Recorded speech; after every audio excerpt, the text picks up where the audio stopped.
열왕기하 23장 31절부터 37절 말씀입니다. 요시아의 두 아들에 관한 말씀입니다. 첫째로 이제 요아스의 짧은 통치를 보여준다. 열왕기하 23장 31절 32절 요아스가 왕이 될 때에 나이가 23세라 예루살렘에서 석 달간 다스리니라.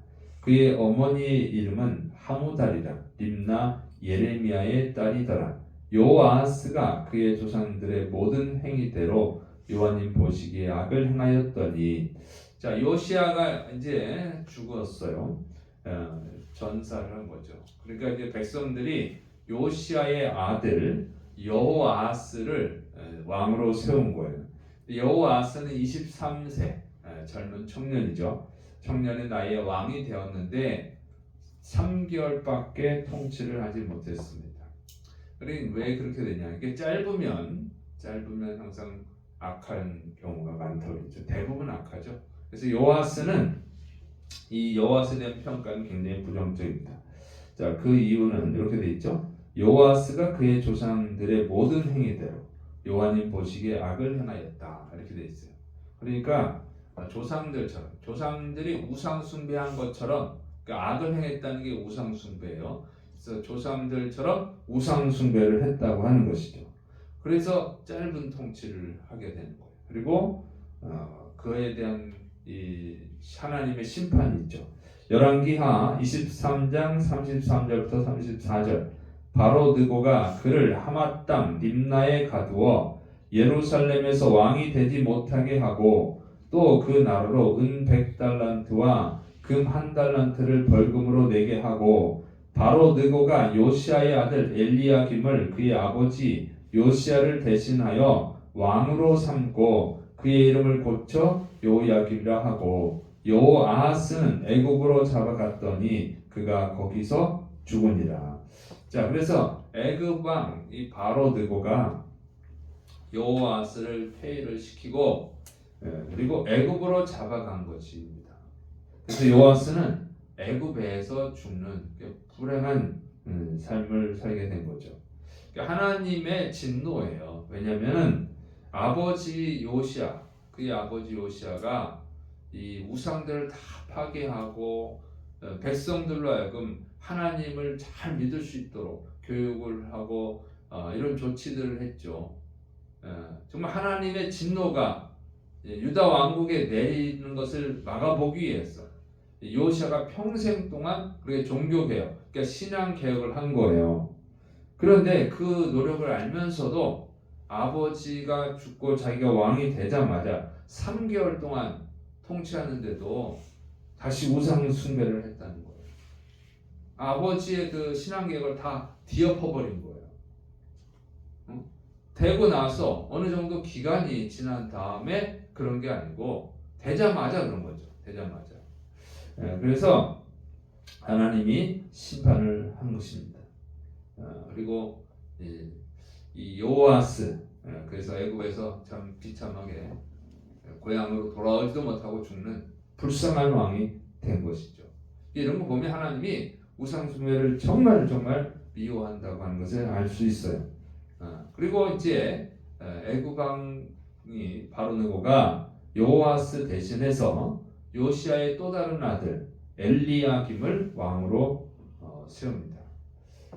그런데 이름을 바꿔요. 엘리야김인데 여호야김으로 바꿔줬어요. 이 이름을 바꾼 이유는 뭐냐면 왕은, 주인은 누구냐? 그건 애굽 왕이다. 애굽 왕이 주인이라고 하는 것을 명심하고 복종해라. 그렇지 않으면 여호아스처럼 폐위시키겠다. 그런 의미예요. 그래서 이제 여호야김이 통치하게 되는데, 여호야김의 통치도 별로 다르지 않았습니다. 열왕기하 23장 36절 여호야김이 왕이 될 때의 나이가 25세라 예루살렘에서 11년간 다스리니라. 그의 어머니 이름은 스비다라 루마 부다야의 딸이더라. 자, 애굽 왕에 의해서 유다의 왕이 된 여호야김은 25세 왕이 되었어요. 그리고 11년간 다스렸습니다. 여호아스가 23세 왕이 됐거든요. 그러니까 좀 이상하죠. 왜 그러냐면 이게 형인 것 같기도 형인데 왜 형을 안 지었을까? 그런 이유가 있어요. 어머니 이름이 스비다예요. 그래서 여호아스의 어머니는 하무달이고, 그러니까 엄마가 다르죠. 그러니까 이제 뭐냐면은 이복 형제. 어쨌든 그래서 이렇게 어머니는 다른데 근데 똑같은 게 바로 우상숭배입니다. 열왕기하 23장 37절 여호야김이 그의 조상들이 행한 모든 일을 따라서 여호와님 보시기에 악을 행하였더라. 그러니까 어머니는 다른데 이 두 형제가 똑같이 우상숭배를 한 거예요. 그러니까 똑같이 요시야 왕이 종교 개혁을 했는데 그걸 다시 뒤엎어버린 아주 그냥 불효자식들이죠. 그래서 그런데 이제 여호아스가 더 무서운 심판을 받는 건 그거예요. 어떻게 되자마자 우상 숭배를 하냐고. 기간이 좀 지나서 하던가 해야지. 그러면 좀 이해가 되는데 그래도 안 되는 거지만 그냥 되자마자 얼마나 심각한 우상 숭배를 했길래 하나님이 3개월 만에 끝내시냐 하는 것이죠. 그런데 이 여호야김 역시 어쨌든 우상 숭배를 했다고 하는 것입니다. 그리고 악행을 하죠. 막 세금을 막 징수하고 이렇게 백성들한테 똑같이 악한 짓을 했어. 그런데요, 이 두 형제가 우상 숭배에 빠졌다고 하는 것은 정말 충격적이죠. 요시아가 평생 동안 종교 개혁을 했어요. 신앙을 개혁한 거예요. 율법을 가르치고 우상을 파괴하고 유월절을 지키고 정말로 하나님을 사랑했거든요. 요시아는 정말 하나님이 기뻐하시는 개혁을 했잖아요. 그래서 하나님의 진노가 임하지 않게 하려고 그렇게 노력을 했는데 이 두 아들은 그냥 아버지의 그 수고를 헛수고가 되게 다 뒤엎어버리고 우상 숭배를 했다는 거죠. 참 어려운 거예요. 이 요시아의 뜻을 따르지 않는 두 아들 여호아스와 여호야김을 보면 자녀 교육이라는 것이 결코 쉽지 않다는 것을 알 수 있어요. 이게 쉬운 게 아니에요. 자녀에게 신앙을 물려준다고 하는 거 그건 정말 어렵습니다. 이건 하나님의 은혜가 없으면 불가능하다는 거예요. 원래 인간은요 나쁜 거는 잘 배워요. 근데 좋은 것은요 잘 안 배워요. 나쁜 것은 가르쳐 주지 않아도 자기가 터득해서 해요. 창의적으로 하죠. 근데 좋은 것은 잘 안 하는 거예요. 인간은 죄인이라서. 요시아가 이 백성들의 신앙을 개혁하기 위해서 얼마나 노력을 했어요. 회개하면서 거기 거룩한 정말 이 의로운 요시아가 회개하면서 했는데 그런 걸 다 봤는데도 아들들이 안 되는 거예요. 아들들을 위해서는 또 얼마나 교육을 했겠어요, 요시아가. 그럼에도 안 된 거예요. 두 아들이 우상 숭배자가 되고 말았어요. 참 어려운 일이에요. 그래서 여러분 보통 성도님들이 신앙교육을 어떻게 하죠? 보통 성도님들이 교회 예배 참석시키고 또 학생부, 청년부에 소속이 되게 해서 신앙 활동을 하게 하죠. 그러면 다 한 것으로 생각하는 거예요. 근데 그렇게 해가지고는 안 됩니다. 제가 요시아가 어떻게 신앙 교육을 했는지는 잘 모르겠어요. 안 써 있으니까. 근데 제가 보면 그거 갖고는 부족해요. 과거에는 지금은 그런 사람도 없지만 과거에는요 좀 열의가 있는 분들은 뭐 기도원에 데리고 가고 그래서 막 기도시키고 또 산기도 한참 유행할 때 산기도에 막 자식들을 데리고 와서 기도시키고 좀 더 거기서 빗나간 사람은 무슨 은사 받은 사람들한테 가가지고 안수받게 하고 그랬는데 어쨌든 뭐 기도를 많이 시켰습니다. 보통은 그냥 예배만 잘 드리게 하고 좀 더 열의가 있는 분은 기도에도 막 데리고 다니고 기도 많이 하는 기도원 유명한 기도 막 데리고 다녔어요. 근데 여러분 그런 게 필요하긴 하겠지만 제가 볼 때는 제 경험상이에요. 이거는 제 경험이에요. 제 경험상 또 제가 예수님을 만나게 된 예수님을 영접하게 된 계기나 또 제가 이 학생들이 예전에 많이 가르쳤어요. 한 1000명도 넘게 가르쳤는데 자, 이렇게 이런 목회 경험상 또 지금까지 이제 목회하면서 경험상 깨달은 거는 이 가장 중요한 것은 말씀 교육이에요. 성경 말씀으로 하나님을 만날 수 있는 환경을 조성하는 것, 그게 제일 중요합니다. 그러니까 성경을 통해서 하나님이 어떤 분인지를 알게 하는 것, 그리고 하나님의 뜻이 무엇인지를 알게 해야 돼요. 알아야 되는 거, 알아야 만나는 거죠. 말씀은 하나님이에요. 그래서 하나님을 알아야지 믿든지 말든지 하지. 그래서 이렇게 하나님과 하나님의 뜻을 자세히 교육을 해야 돼. 깊이 해야 돼, 깊이. 대충 뭐 아브라함의 아들 이름 이런 거 아무 소용 없어요. 아브라함의 아들 이름을 아는 게 중요한 게 아니에요. 거기에 뜻을 알아야 돼. 자, 그리고 그 말씀이 삶 속에서 하나님의 말씀이 삶 속에서 실제로 역사하는 것을 발견하게 찾아내게 해야 됩니다. 그럴 때 예수님을 영접할 가능성이 높아요. 그게 가장 높은 거예요. 뭐 예배 잘 참석하면 뭐하냐고. 그래서 딴 생각을 하고 있는데 교회 청년부 학생부 열심히 다니는 거예요. 애들하고 놀러 다니는 건데 그런 의미가 없어요. 그래서 하나님을 말씀 교육이 굉장히 중요합니다. 그리고 그 다음에 기도로 성령 충만함을 받으면 확신을 가지고 믿음 생활을 할 수 있고 하나님께 영광 돌리는 사람이 될 수 있는 거예요. 그러니까 이것을 위해서 부모가 노력을 해야 돼요. 교회에서 예배 드리게 하는 거 그걸로 만족하면 절대 안 되는 거예요. 그래서 반드시 가정에서 성경 교육이 이루어져야 돼요. 그래서 가정 예배가 중요하죠.